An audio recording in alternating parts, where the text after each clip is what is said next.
Hello everyone, welcome back to my YouTube channel mathematics by C Kumar. और आज हम देखने वाले हैं परसेंटेज प्रतिशत को और टाइप नंबर 6 के क्वेश्चन नंबर 34 से लेकर 61 तक के क्वेश्चन को आज हम इस वीडियो में कवर करेंगे। और ये हमारा सॉल्यूशन चल रहा है 3 जनवरी 2025, जो 11,975 प्लस के नामों से जो नया आया है एसएससी मैथ किरण का, उसका सॉल्यूशन चल रहा है। और पूरे बुक का सॉल्यूशन अगर जो देखना चाहते हैं, चैनल पर पहली बार विजिट किए हैं तो आप चैनल को सब्सक्राइब कर सकते हो और प्ले लिस्ट में जाकर आप सारे क्लासेस को एक्सेस कर सकते हो। एंड आगे बढ़ते हैं, तो जिन्हें भी एसएससी और रेलवे से रिलेटेड किसी भी बुक का पीडीएफ चाहिए, हिंदी और इंग्लिश दोनों लैंग्वेज में, तो सारे बुक का पीडीएफ अवेलेबल है। बस आप इस वीडियो के डिस्क्रिप्शन में जाके Telegram number, WhatsApp number, Telegram group link, WhatsApp group link सब डाला गया है, आप वहाँ से ज्वाइन करके सारे बुक का पीडीएफ ले सकते हो। तो चलिए क्वेश्चन नंबर 34 को पढ़ते हैं। बोला ए अपने वेतन का 45% भोजन पे खर्च करता है और अपने वेतन का 5% वृद्धाश्रम में दान कर देता है। ये क्या करता है? दान कर देता है। वह भोजन तथा वृद्धाश्रम पर कुल इतना रुपया खर्च करता है, तो ए का आय क्या होगा? ये 28,500 खर्च करता है। 28,500 खर्च करता है। और खर्च कितना करता है? 45% भोजन पर और 5% वृद्धाश्रम पर। तो कितना हो गया? 50% खर्च करता है। मतलब ये 50% दिखा रहा है, हमें टोटल निकालना है, तो टोटल कितना होगा? 100%। ये कटेगा दो मर्त में, इसे 2 से गुना कर देंगे। 0 0 0, 8 दूना 16, 17 के साथ 2 दूना 4 1 5, 57,000। ऑप्शन नंबर 2 इसका राइट आंसर था। तो क्वेश्चन में कोई जान था ही नहीं, एकदम हल्का क्वेश्चन, बच्चे वाली क्वेश्चन था। एसएससी जीडी 2023 का ये पूछा गया प्रथम पाली का क्वेश्चन था। आगे बढ़ जाएंगे इसके साथ और अगला क्वेश्चन हम देखेंगे। क्वेश्चन नंबर 35 बोला है अब्दुल का वेतन 1,50,000 रुपया प्रति माह वह अपने वेतन का 10% स्कूल की फीस पे भुगतान करने पर खर्च करता है। जुलाई के महीने में उसका वेतन में 3% की वृद्धि हुई, लेकिन उसी महीने स्कूल की फीस में भी 5% की वृद्धि हुई। यदि अन्य व्यय पूर्ववत हो, मतलब पहले ही जैसा हो, बाकी खर्चा जो पहले था आज भी वही खर्चा सेम है, तो जुलाई के महीने में उसकी बचत में शुद्ध परिवर्तन क्या है? मतलब क्या चेंज हुआ? तो आप जानते हैं कि इनकम बराबर होता है एक्सपेंडिचर प्लस सेविंग। तो मान लेते हैं, अब देखिए इतना पैसा, अब इसका 10% निकालेंगे तो बड़ी संख्या आएगी, तो ऐसे में कैलकुलेशन बढ़ जाएगा, आपका समय बर्बाद होगा। हम कोशिश करेंगे कि समय को कम लग किया जाए। तो ऐसे में मान लेंगे कि इनकम अगर 100 रुपया था, तो स्कूल की फीस पे 10% खर्च करता था। तो खर्च कितना करता? 10% मतलब 10 खर्च करता था। इसका मतलब उसका सेविंग था 90 रुपया। परसेंटेज में 100 पे ले लेंगे ताकि कम डाटा हो। अब आगे देखते हैं। बोला है उसकी वेतन 3% वृद्धि होती है। अब इसकी जो वेतन है वो 3% वृद्धि हो गई, मतलब अब ये वेतन हो गया 103 रुपया। बोला है और उसी महीने स्कूल की फीस में भी 5% की वृद्धि होगी। अब इसके फीस में भी 5% की वृद्धि होगी, तो 5% कितना होगा? 1/2, 0.2 होगा, मतलब 10 आधा होगा ना। 10 का 5% निकालेंगे, आपको मैं दिखाता हूँ। 10 का 5% निकालेंगे, ये 50 से कटेगा, एक मर्त में 2, 1/2 होता है, 0.5% की वृद्धि। तो 0.5% की वृद्धि होगी, तो 10 है वो बन जाएगा कितना? 10.5 बन जाएगा। अब यहाँ पे घटा लेंगे, तो भाई 103 में 10.5 घटाएंगे तो 92.5 बचेगा। तो वही पूछा था इसके बचत में वृद्धि कितना था। तो बचत पहले हो रहा था 90, अब हो रहा 92.5, तो वृद्धि कितना हुआ? 2.5 का वृद्धि हुआ, 2.5 का वृद्धि। तो भाई ये तो हम 100 के रूप में लिए हैं तब ये आया ना। अब ओरिजिनल कितना है? तो पहले जो अब्दुल का वेतन था वो 1.5 लाख था, और ये पहले का वेतन कितना था? 100। 100 दिखा रहा है कितना? 1.5 लाख को। तो भाई दो शून्य से दो शून्य हटाएंगे तो ये कितना गुना है? 1500 गुना है। तो इसे भी क्या करना है? 1500 गुना कर देंगे, तो 1 दशमलव से 1 दशमलव कट जाएगा, और ये हो जाएगा कितना? 15, 250 और 125, तो कितना हो जाएगा? 250 और 125, 375। 375 जीरो, मतलब 3750 की क्या होगी? तो यहाँ देखिए वृद्धि हो रही, तो ये कमी वाला ऑप्शन को टिक नहीं लगाना, ये वृद्धि वाले ऑप्शन को टिक लगाएंगे। ऑप्शन नंबर 3, ये भी जीडी का क्वेश्चन था भाई, ये भी किसका क्वेश्चन था? जीडी का। अब देखिए यहाँ पे कंफ्यूजन क्या था कि वृद्धि हुआ कितना? 2.5, मतलब लगभग 2.5 का, मतलब 25 का गुणज का वृद्धि है ये। तो जितने भी संख्या वो सब 25 से कट रहा है। अगर सब कुछ अलग अलग होता तो हम आराम से ऑप्शन से टिक मारते, बट सभी 25 से कटने वाला है, तो हमें एक्यूरेट आंसर निकालना पड़ेगा ऐसे सिचुएशन में। तो यहाँ से आगे बढ़ जाएंगे अगला क्वेश्चन की ओर। चलिए थोड़ा सा बड़ा कर लूँ, इतना तो काफ़ी है आपके लिए। ये हमारा क्वेश्चन नंबर 36 है। ये एसएससी सीजीएल टायर 2 2023 का मेंस के क्वेश्चन में पूछा गया है। बोला श्रीमती दीपा देवी अपने वेतन का 30% बचाती है। यदि उन्होंने उनके वेतन के रूप में प्रति माह 42,000 रुपया मिलता है तो मासिक व्यय क्या है, खर्च क्या है। तो देखिए ये 42,000 जो है वो उसका क्या प्रति माह है, मतलब एक महीने का। तो पूरे मंथ का कितना होगा, वो अपने आप में 100% होगा। तो बोला कि उसकी व्यय क्या है, खर्च क्या है। तो 30% अगर वो बचाती है तो खर्च करती होगी 70%, है ना। तो इसका 70 निकालना है। 100 से 100 कट गया। अब ये हो गया डबल जीरो। 7×2 = 14 के 4, हाथ में एक 7×28 और एक 29, तो 29,400 ऑप्शन नंबर 2 इसका राइट आंसर था। तो ये भी तो हल्का क्वेश्चन था ना। चलिए अगला क्वेश्चन की ओर जाए। तो ये क्वेश्चन मजेदार क्वेश्चन है भाई, इसे बनाने में अच्छा लगेगा। बोला पी की आय क्यू की आय से 250% अधिक है, मतलब अधिक नहीं, उसका 250% है। पी का व्यय क्यू का व्यय का 180% है। यदि पी की आय क्यू का व्यय का 400% है तो पी की बचत और क्यू की बचत का अनुपात क्या होगा। बचत का पूछा। तो पहले दिया क्या क्या, एक तो हमारे पास है पी और एक हमारे पास क्यू। पहले में इसका आय दिया है, आय आराम से लिखिए भाई, आय। तो बोला पी का आय क्यू के आय का 250% है। अगर इसका 100 है तो इसका 250% हो जाएगा, कोई दिक्कत नहीं, ये आय का। आगे बोला पी का व्यय, अब व्यय मतलब खर्च का, व्यय का दिया है। पी का व्यय क्यू का व्यय का 180% है। अगर ये 100 है तो ये कितना हो जाएगा, 180 हो जाएगा। हमें निकालना है सेविंग का अनुपात। किसका निकालना है, सेविंग का, सेविंग निकालना है। तो सेविंग कैसे निकालेगा, तो पूरे इनकम में से एक्सपेंडिचर को घटा देंगे तो सेविंग निकल जाएगा कि नहीं। तो ये इनकम में से एक्सपेंडिचर को अगर घटा देंगे तो इनकम निकल जाएगा। परंतु एक कंडीशन हमारे पास और दिया गया कि बोला कि पी का आय मतलब पी का जो इनकम है वो क्यू के व्यय का, क्यू के एक्सपेंडिचर का 400% है। अगर ये 100 है तो ये क्या है, 400। मतलब क्यू का इनकम को बनाना है 100 और एक्सपेंडिचर को पी का इनकम, एक मिनट, क्यू का एक्सपेंडिचर अगर 100 है तो पी का इनकम कितना होना चाहिए, 400। तो भाई अगर ये 100 है तो इससे बनाना है 400, तो क्या से गुना करेंगे, तो ऐसे सॉर्ट करने के लिए आप एक जीरो से एक जीरो हटा लें, एक जीरो से एक जीरो हटा लें, ठीक है। अब देखिए क्यू को बनाना है, क्यू के इनकम ये क्यू है, और क्यू का एक्सपेंडिचर भाई ई से एक्सपेंडिचर, क्यू का एक्सपेंडिचर 10 है, इसे बनाना है 100, तो पूरे से कितने से गुना कर देंगे, 10 से, ताकि ये कितना बन जाएगा, 100।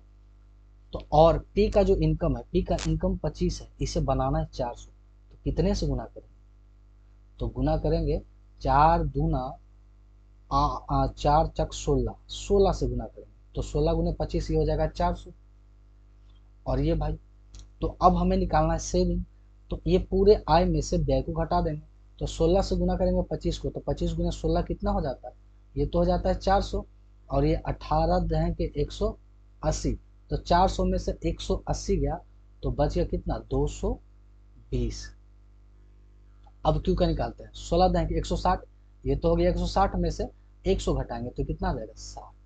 एक जीरो से एक जीरो, 11×2 22 और 3×6, 11:3 इसका राइट आंसर है, ऑप्शन नंबर 3 इसका राइट आंसर है। अब इस चीज़ को आप जितना शॉर्ट में करो, जितना स्पीड में करो, ये आप पे डिपेंड करता है कि आप इसे कितना स्पीड में कर पाते हो। तो ये इसका आंसर था। आगे बढ़ते हैं अगला क्वेश्चन। चलिए अगला क्वेश्चन है 38। बोला कि एक कंपनी की आय प्रति वर्ष 25% की वृद्धि होती है और 2017 में इसकी अगर इतनी थी तो 2015 में इसकी आय कितनी थी, ये एमटीएस का क्वेश्चन है। तो लेट्स मान लेते हैं कि 2015 में आय इसकी x थी। हर वर्ष वो 25% की वृद्धि होती है, 25% 1/4 मतलब 4 से बढ़कर 5 हो गया। और ये कितना 15 से 17 जाना है तो 2 साल, तो 2 बार, तो क्या हो गया 4 से 5 हो गया और 2 साल में बढ़कर कितना हो गया, मतलब 2017 का डाटा है। 31, 2, 5, 0, 0, 0। अब इसे काट लेना है, ठीक है ना। तो 5 25 से काटेंगे तो चरतिया 12 और ये कटेगा 5 मर्द में, ये 1 2 3 0। अब ये चरचक 16, इसमें 16 इधर ले जाके गुना कर देंगे तो ये हो गया 0 0 0, 16 25 80 के 0 हाथ में 8 और 16 दूना 32, 8 40 के 0 हाथ में 4 और 16 4 20। ये हो गया 2 लाख 51 दाएं सैकड़ा हजार 10,000 लाख 10 लाख 20 लाख, ऑप्शन नंबर 3। तो ये तो घटिया क्वेश्चन था, इसमें कोई जान था ही नहीं, वो भी मैंने आपको बताया है। मैं कोशिश करूंगा कि बीच में फालतू क्वेश्चन को छोड़ा जाए, आपके लिए छोड़ा जाए आसान क्वेश्चन, ताकि आप खुद से बना सको। क्वेश्चन नंबर 39 को देखेंगे। ये भी क्वेश्चन हमारा एसएससी एमटीएस 2021 का है।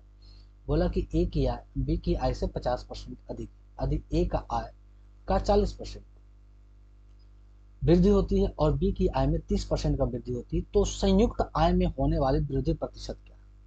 तो एक तो हमारा ए है भाई और एक तो हमारा बी है। बोला ए की आय बी की आय से 50% अधिक है। अगर ए बी की आय 100 है तो इससे 50% अधिक मतलब 150। ये किसका है, आय, इनकम का। और कैसा इनकम, ओल्ड इनकम का।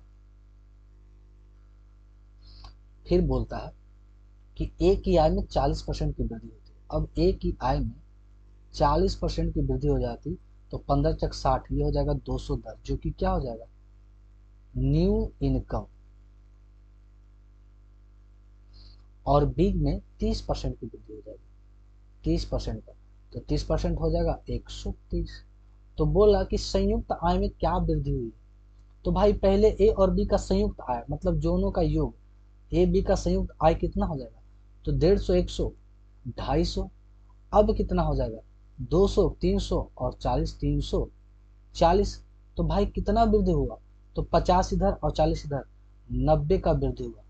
कितने पर, तो 250 पर। तो 100 पे कितना वृद्धि हुआ भाई, तो ये एक शून्य से एक शून्य, ये 25 चका 100 तो 9 चक 36। तो फाइनली ऑल ओवर देखा जाए तो 36% का वृद्धि हो गया। ऑप्शन नंबर 4 इसका राइट आंसर है। तो था ना एक मजेदार क्वेश्चन। और आगे अब हम बढ़ेंगे तो अगला क्वेश्चन जो हमारा है क्वेश्चन नंबर 40 देखते हैं ये क्या कहता है। ए अपनी आय का 18% बचाता है, यदि उसकी आय में 41% की वृद्धि होती है और फिर भी वह उतना ही धनराशि बचा पाता है तो उसके व्यय में कितने प्रतिशत का वृद्धि। भाई इस टाइप का क्वेश्चन मैंने पिछली वीडियो में कितना सारा बताया है कि इनकम बराबर होता है एक्सपेंडिचर प्लस सेविंग। अगर इनकम 100 है वो 18% बचाता है, इसका मतलब वो खर्च कितना करता होगा, तो 82% वो खर्च करता होगा। फिर बोला है इसके आय में 41% का वृद्धि हो गया तो ये हो गया 141, है ना। और बोला वह फिर भी उतना ही धनराशि बचा पाता है, मतलब आज भी वो 18 रुपये ही बचा पाता है। तो 141 में से 18 को घटाएंगे तो 18 मतलब 8 जाएगा, 9 10 11, ये बचेगा 3 और ये 3 में से 1 गया तो 2, 123 बचेगा। तो वही पूछा कि कितने परसेंट का वृद्धि हुआ, मैं ये एक बार बता रहा हूँ कितने परसेंट का वृद्धि हुआ। तो भाई कितना वृद्धि हुआ, तो 18 इधर और 23 इधर, तो 8 9 10 11 के एक हाथ में 1 2 1 3 1 4, 41 का वृद्धि। 41 का वृद्धि कितने पर, 82 पे। तो 100 पे कितना, ये कटेगा 2 मर्त में, ये कटेगा 50%। तो 50% का वृद्धि हुआ, ऑप्शन नंबर 3। तो इस तरह का अगर क्वेश्चन आए तो आराम से इजी वे में आप कर लो, इसमें कोई है ही नहीं। इस तरह का कितना क्वेश्चन मैंने करवा रखा। चलिए क्वेश्चन नंबर 41 देखते हैं, जो कि CHSL टायर 2 2023 में CHSL का मेंस में पूछा गया क्वेश्चन था। बोला कि गीता एक अपार्टमेंट खरीदती है और उसके लिए EMI का भुगतान करती है, मतलब मंथली रूप में वो जमा करती है। यदि उसकी मासिक आय 80,000 रुपया, वह अपने बच्चों की शिक्षा पर 15% खर्च करती है, कामकाज पर 40% खर्च करती है और जीपीएफ पर 10% और बचत खाते में वो 15% बचाती है। तो भाई वो टोटल कितना कर रही है? तो 40 इधर, 15 इधर और 10 इधर और 15 इधर, तो 15 15 30, 10 40 और 40, मतलब वो 80% खर्च कर रही है। क्या कर रही है? 80% खर्च कर रही है। तो इसका मतलब टोटल इनके पास इनकम था 100, 80 वो खर्च कर दे रही है। इसका मतलब 20% वो क्या कर रही होगी? ईएमआई भर रही है। वो सेविंग नहीं है। सेविंग तो यहाँ 15% बचत जुड़ ही गया, बाकी का उसका ईएमआई है। बाकी शेष राशि ईएमआई के रूप में करती है। तो ईएमआई के रूप में कितना राशि भुगतान करती है? टोटल इनकम है 80,000 जो इसके 100% है। तो ईएमआई कितना? 20%। दो शून्य से दो शून्य, 8 दूना 16, 1 2 3, 16,000 रुपया ईएमआई भरती है हर महीने। किसके लिए? नए घरों के लिए। तो ये कब भर पाओगे? जब आपका सीजीएल, सीएचएसएल, सीपीओ ये सब में जॉब लग जाएगी, आपकी सैलरी 80 प्लस के हो जाएगी, अगला वेतन लागू होगा तो और ज़्यादा हो जाएगा। तो आप आराम से भाई ईएमआई भर सकते हो, नया घर ले सकते हो। बट अभी अभी मुश्किल है भाई, फीस देना भी मुश्किल है। चलिए क्वेश्चन नंबर 42 को देखें। बोला राज की आय 45,000 रुपया है, उसकी खर्च 33,000 रुपया है, तो कुछ बचत होगी। आय में 20% की वृद्धि, व्यय में 12% की वृद्धि, तो बचत में कितनी परसेंट? आप जानते हैं इनकम बराबर एक्सपेंडिचर प्लस सेविंग। इसी पे आप रखोगे, बनाओगे, आंसर आएगा। तो ये भी क्वेश्चन एकदम सेम, एकदम हूबहू है भाई। तो ये क्वेश्चन आप खुद से करो। मतलब ऐसे क्वेश्चन को मुझे बताने में अच्छा नहीं लगता, आप समझ सकते हो, क्योंकि एक ही टाइप का क्वेश्चन है, बार बार बताऊं।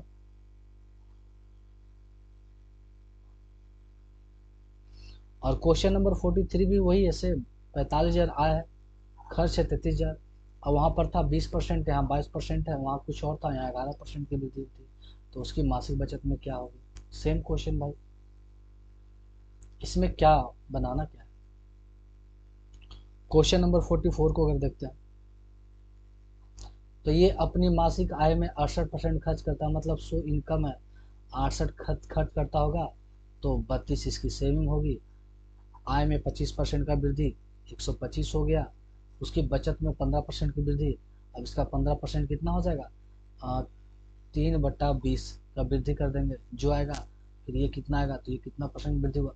सेम क्वेश्चन है भाई, बनाने लायक क्वेश्चन ही नहीं है, एकदम बच्चों वाली क्वेश्चन है, बनाया करो खुद से। 45, रोमा क्या, रोमा अपनी आय का 25% भोजन पर, 15% बच्चों की किताब पर और शेष आय का 75% यूनिफॉर्म पे खर्च करता है। तो उसके पास कितना परसेंट बचता है?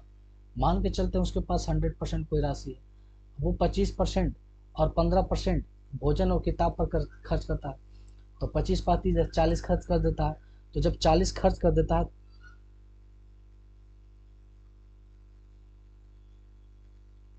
1 सेकेंड 1 सेकेंड 1 सेकेंड 1 सेकेंड, हाँ, 40% जब वो खर्च कर देता है तो बचता होगा किसके पास? उसके 60%। 60% 6/10। फिर आगे बोला कि 75% यूनिफॉर्म पे खर्च कर देता है, तो बचता होगा कितना? 25%। 25% क्या होता है? 1/4 बचता होगा। अब ये काट लेते हैं, एक जीरो से एक जीरो, ये कटेगा 2 मर्त में, ये कटेगा 3 मर्त में, ये कटेगा 5 मर्त में, तो पंतिया। अब उसके पास शेष 15% बच रहा है।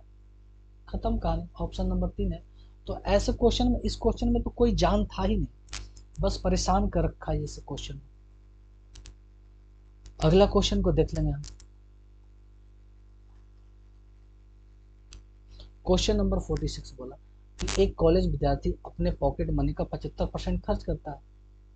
पॉकेट मनी में 20% की वृद्धि होने पर उसके खर्च में भी 15% की वृद्धि होती है।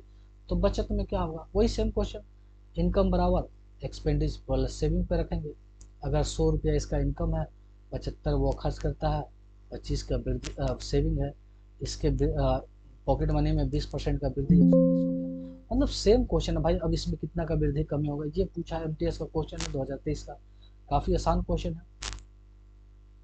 अगला क्वेश्चन को हम देखेंगे। चलिए क्वेश्चन नंबर अगला है 47। बोला कि एक परिवार अपनी मासिक आय का 20% घर के किराए पर खर्च करता है।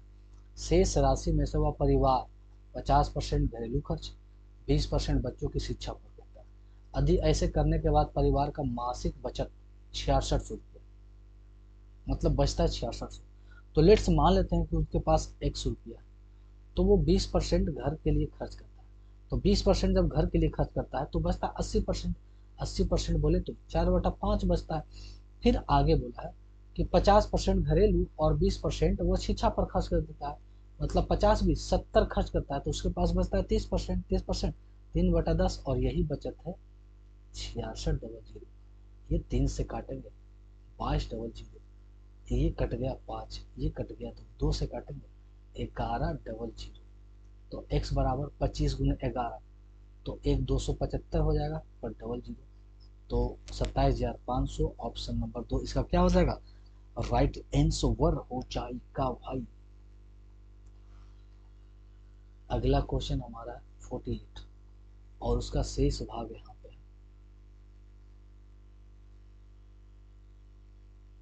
चलिए, तो 48 बोला है कि रिंकू अपने वेतन का 35%, रिंकू जो है अपने वेतन का 35% किराने के सामान पर, 15% ऋण पर, 14% बिजली पर और 6% अन्न पे खर्च करता है। तो भाई टोटल कितना खर्च करता है, कितना परसेंट, 35 पर 40, 10 50, 10 60, 10 70, 70% खर्च करता है। तो इसका सेविंग कितना है, 30%। तभी तो जाके दोनों मिलकर 100% कोई चीज़ बनेगा। आगे बोला दी उसके माह के अंत में 2400 रुपया बचता है। भाई सेविंग कितना है, 2400, ये दिखा रहा है कितना, 30%।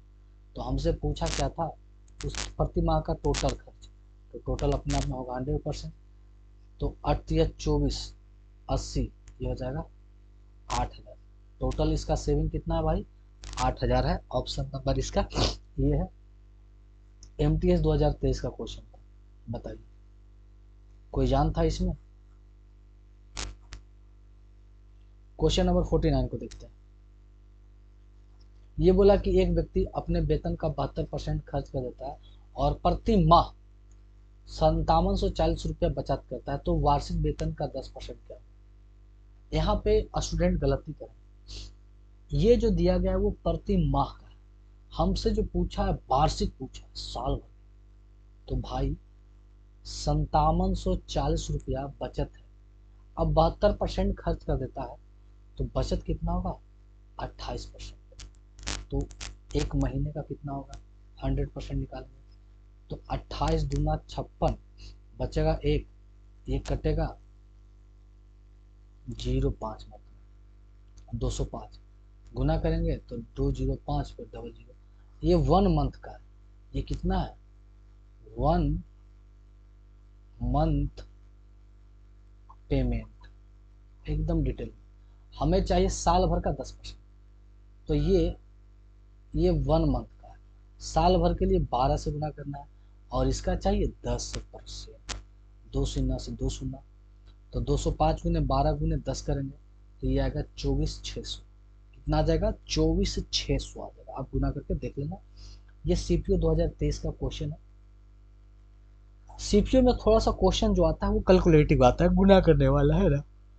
12 25 60, अंतिम में 60 है, ये ऑप्शन नहीं है, ये ऑप्शन नहीं है, ठीक है। और 12 दूना 24 ही आएगा, और ये 21 ही है, तो 24 यही है, 24 60, सीधे गुना कर सकते हैं। चलिए अगला क्वेश्चन हमारा है क्वेश्चन नंबर 50 नंबर। ये क्या करता है इसे देखते हैं। बोला कि स्वास्थ्य अपनी आय का 20% बचाता है, जबकि शेष राशि भोजन पे, किराए पर, शिक्षा पे, खरीदारी पे खर्च करता है। आय का 15% वो भोजन पर खर्च कर देता है, जबकि 1280 रुपया किराया पर, 32,000 रुपया, 12,800 भाई, 1280 32,000 रुपया शिक्षा पर और 7,200 खर्च किया। खरीदारी पर खर्च की गई जो राशि है वो कुल राशि का 11.25% है। तो देखिए मान के चलिए कि उस व्यक्ति का टोटल इनकम x था, तो वो 20% बचत कर लेता है। इसका मतलब वो खर्च कितना करता है? 80%। 80% खर्च करता है, मतलब 4/5 खर्च करता है। और उस खर्च में से खरीदारी पर 11.25% खर्च करता है, जो कि कुल राशि का इतना परसेंट है, खर्च की गई राशि का इतना परसेंट है। मतलब 11.2% जो है, परसेंट जाएंगे तो नीचे 2 शून्य, और ये परसेंट जाएंगे तो 2 शून्य। ये जो है खरीदारी पर की गई कुल खर्च का इतना है। तो खरीदारी पर कितना खर्च किया गया? 7200 रुपया खरीदारी पर। ये दिखा रहा है 7200 का। अब इसे हमें करना है भाई काट छाट, और एक्स का मान निकालना। तो आइए काटते हैं, 25 से काटते हैं। तो 11 44 1 45 मिनट में कटेगा, और ये 25 से काटेंगे 400, ये 4 से काटेंगे 100 मिनट में, ये 5 से काटेंगे 9 5 45, ये 9 से काटेंगे 8 9 72 800। तो एक्स बराबर 8 पर डबल जीरो और ये 2 जीरो लगे, 80,000 एकदम।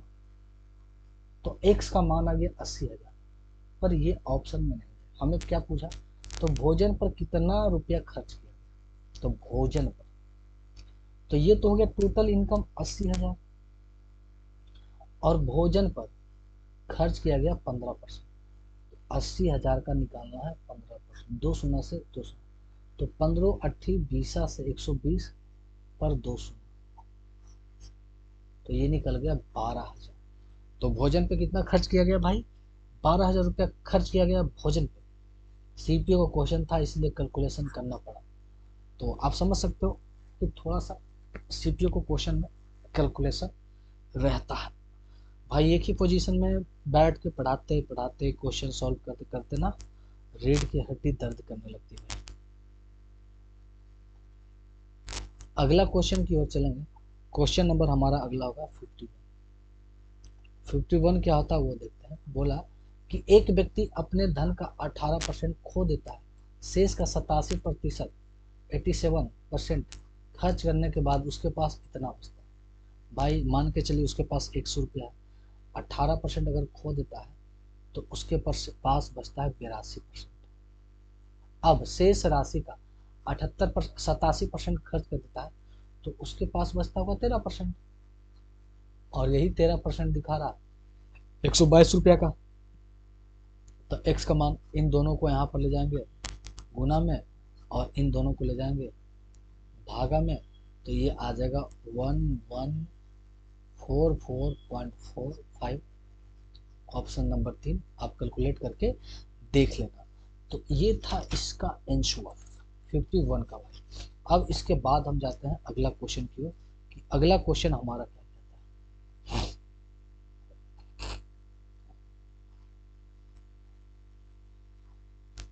चलिए अगला क्वेश्चन है 52। बोला कि एक आदमी अपनी आय का 58% खर्च करता है, आय में 30% की वृद्धि, व्यय में 25% की वृद्धि। अरे भाई वही इनकम बराबर एक्सपेंडिचर प्लस सेविंग पे कर लेंगे, आसान क्वेश्चन ही है। चलिए क्वेश्चन नंबर 53 है, और इसका कुछ भाग क्या सिर्फ आंसर है ये सर। चलिए 53 बोला कि अनिल अपनी आय का 30% एक स्कूल में दान कर देता है, शेष का 70% बैंक में जमा कर देता है। अब उसके पास इतना, तो 100 रुपया था, 30% स्कूल में दान देता है, तो अब बचता है 70%। उसमें से शेष का 70% अपने बैंक में जमा करता है, उसके पास बचता है 30%। 3/10 ये दिख रहा है 9765। यहाँ से कैलकुलेट करके एक्स का मान निकाल लेंगे। भाई ये भी आसान क्वेश्चन था। क्वेश्चन नंबर 54 देखते हैं। ये बोला है कि रनीता अपने मासिक साप्ताहिक आय का 57% भास्कर के साप्ताहिक आय का 76% के बराबर। मतलब रनीता का 57% इक्वल टू है भास्कर का 76% के बराबर। 19 दिया और 19 चल, तो मतलब रनीता वर्सेस भास्कर जो होगा वो 4:3 है। मतलब ये 4x और 3x के रूप में इसका इनकम है। वो बोला है रनीता की साप्ताहिक आय में 400 रुपया की कमी कर दी जाती है। अगर इसकी है 4x, उसमें से अगर 400 की कमी कर देती है, और आगे वाला जबकि भास्कर अपरिवर्तित रहता है, भास्कर 3x है, इसमें कोई कमी नहीं किया जाता है, तब इसका अनुपात 6:5 हो जाता है, 6:5। तो यहाँ से वही भास्कर का साप्ताहिक आय क्या, तो गुना करेंगे 4×5 = 20 और छूटिया 18, तो 20 में से 18 जाएगा तो बचेगा 2x, और ये हो जाएगा 4×5 = 20, ये हो जाएगा 2000। तो x का जो मान आएगा वो आएगा 1000। हमसे पूछा भास्कर, तो भास्कर का है 3x, तो x की जगह 1000 से गुना करेंगे तो ये आ जाएगा 3000, जो कि ऑप्शन नंबर होगा 3। ये भी सीपीयू का क्वेश्चन था, इसलिए थोड़ा सा कैलकुलेशन करना पड़ा, वरना कैलकुलेटिव होती नहीं है। तो अगर ये क्वेश्चन सीपीयू का हो, सीडीएस का हो, तब कैलकुलेटिव आती है, बड़ी आती है, डेंजर आती है। क्वेश्चन नंबर अगर हम 55 देखते हैं, ये क्वेश्चन बार बार पूछ रहा है भाई, भवानी अपनी आय का 60% खर्च करता है, 15% की वृद्धि होती है, व्यय में 10% का वृद्धि होती है। मैं एक बार बता ही देता हूँ क्योंकि इसमें 2 अंकों तक ही पूछा है। देखिए आपको पता है इनकम बराबर होता है एक्सपेंडिचर प्लस सेविंग। ऐसे बोलोगे कि बार बार आप इस टाइप के क्वेश्चन को हर वीडियो में छोड़ो, तो भाई पिछले 3-4 वीडियो में मैं इस पे इतना क्वेश्चन करवा रखा हूँ कि जो अगर स्टार्टिंग से देखते आ रहे हैं उन्हें पूरा क्लियर होगा कि मैंने कैसे करवाया। अगर इनकम 100 है तो पहले 68% खर्च करती है, तो इसका सेविंग होगा 32%, है ना। यही इसका ये तरीका हो गया कि 32% इसका सेविंग है।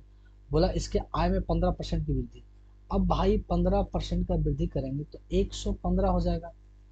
बोला इसके व्यय में 10% की वृद्धि करेंगे, 10% होता है 6.8, तो ये हो जाएगा कितना, 74.8। तो सेविंग कितना होगा, अब 74 घटाएंगे तो इधर हो गया 15 और इधर हो गया कितना, 15 और 25 एक 26, तो 25 5 30 10 40, तो ये हो जाएगा 40 और उधर घटेगा 8, तो फिर 41 में ये गया तो 40.2। तो वृद्धि कितना हुआ भाई, 8.2 का, 8.2 का वृद्धि हुआ कितने पर, 32 पे, तो 100 पे कितना, 1 पॉइंट से ये खत्म, ये कट गया कितना 41, ये कट गया 16, तो आ जाएगा 410/16। तो 16 दूना 32, 16 दूना 32, बचा 8 1 9 91, 16×5 = 80, 16×5 = 80, 25 पॉइंट समथिंग आएगा। तो भाई एक ही ऑप्शन है 25.62, यही हमारा आंसर होगा। दिल्ली सीपीयू का क्वेश्चन था, सीपीयू का क्वेश्चन था इसलिए कैलकुलेटिव था। ओ माय गॉड कहाँ पहुंच गए। चलिए अगला क्वेश्चन हम देखेंगे,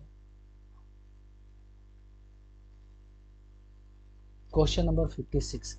ये क्या हमसे पूछ रहा है, बोला अरुण की वेतन में 50% की कमी, बाद में 50% की वृद्धि, तो टोटल कमी वृद्धि क्या, आपको फॉर्मूला पता है, x + y + x/100। 50 की कमी, 50 की वृद्धि, प्लस माइनस माइनस, 50 × 50/100, ये प्लस माइनस खत्म हो गया, 2500 तो डबल शून्य कट गया, तो -25% का क्या होगा, कमी होगा। ये पहला तरीका, 50% की कमी होता है तो 2 से हो जाता है 1, अब 50% का वृद्धि तो 2 से हो जाता है 3, तो ये हो गया 4 से हो गया 3, तो कितना का कमी हो गया भाई, 1 का कमी 4 पर, तो 100 पर कितना, तो 1/4, 25% की कमी। दूसरा तरीका, मतलब बहुत तरीका से हम इसे बना सकते हैं, तो इसमें टेंशन लेने वाली कोई बात है ही नहीं इस क्वेश्चन में। ये तो हल्का क्वेश्चन था, फॉर्मूले पे भी रख के हम आराम से बना सकते थे। 57 को देखते हैं, एक व्यक्ति ने अपने वेतन का 60% घरेलू खर्च पर, अपने वेतन का 20% किराए पर, तो ये कितना खर्च कर दिया, 80%। तो माना एक से 80% खर्च कर दिया, तो बचा 20%, 20% 1/5 बचा। आगे बोला शेष का 80% ट्रस्ट में दान कर दिया, तो बचा कितना 20%, 20% कितना होता है 1/5, और उसके पास शेष कितना बचा 20,000। तो ये 5×5 = 25, 25 दूना 50, 1 2 3 4 5 लाख रुपये। ऑप्शन नंबर 2 इसका राइट आंसर, सेकंड में निकाल लीजिए।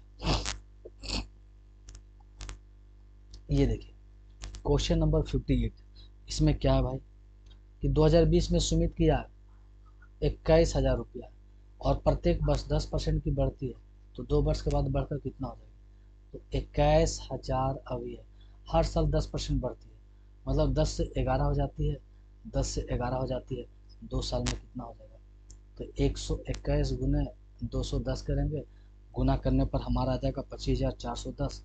ऑप्शन नंबर ये इतना आ जाएगा 25,410, गुना करके आप देख सकते हो। चलिए अगला क्वेश्चन है 59 एंड 60। ये बोला है कि महेश का वार्षिक वेतन 2 लाख से 2,40,000 हो गया, तो वृद्धि कितना? तो भाई वृद्धि कितना हुआ? 40,000 का कितने पर? 2 लाख पे। तो 100 पर कितना? 2 शून्य और 4 शून्य, 5 शून्य से 5 शून्य कट गया, 2 से काटेंगे, 20% की वृद्धि हुआ। Option number 4। क्या था इसमें, क्या था इस क्वेश्चन में दम? सेम क्वेश्चन है 60 कि 12,800 से घट के 11,772 हो गया, तो कितने का कमी हुआ? तो कमी प्रतिशत निकालना है भाई, जितने का कमी हुआ निकाल लेंगे। एंड आज का वीडियो का ये लास्ट क्वेश्चन है, क्वेश्चन नंबर 61। ये क्या बोला? बोला एक व्यक्ति अपनी आय का 10% किराए के सामान पर, 10% दवाओं पर, 20% बच्चों की शिक्षा पर, 15% घर के किराए पर खर्च करता है और वह शेष राशि बचाता है यदि उसकी मासिक आय 30,000। भाई ये 30,000 खर्च कितना करता है? 10%, 10%, 20%, 20, 40%, 40, 10, 50, 55, तो 55% वो खर्च कर देता है। तो 45% इसका क्या होगा? सेविंग होगा। सेविंग होगा 45%। तो भाई इसका 45% ये सेविंग ही बता रहा है। सेविंग निकालना, 2 शून्य से 2 शून्य, 45 दिया क्या करेंगे? 4 तिया 12 और 5 तिया 15, 135 पर 2 शून्य, तो 13,500 रुपये इसकी क्या है? सेविंग। तो इस वीडियो में इतना ही। अगर आपको वीडियो जरा सा भी मज़ेदार लगा, अच्छा लगा, रिलेटिव मतलब फ़ायदा पहुंचाया हो, आपको बेनिफिट पहुंचाया हो थोड़ा सा भी, तो इस वीडियो को लाइक कर दे, पहली बार चैनल को सब्सक्राइब कर दे, दोस्तों के साथ शेयर कर दे। फिर मिलते हैं नेक्स्ट वीडियो में, तब तक के लिए थैंक्स।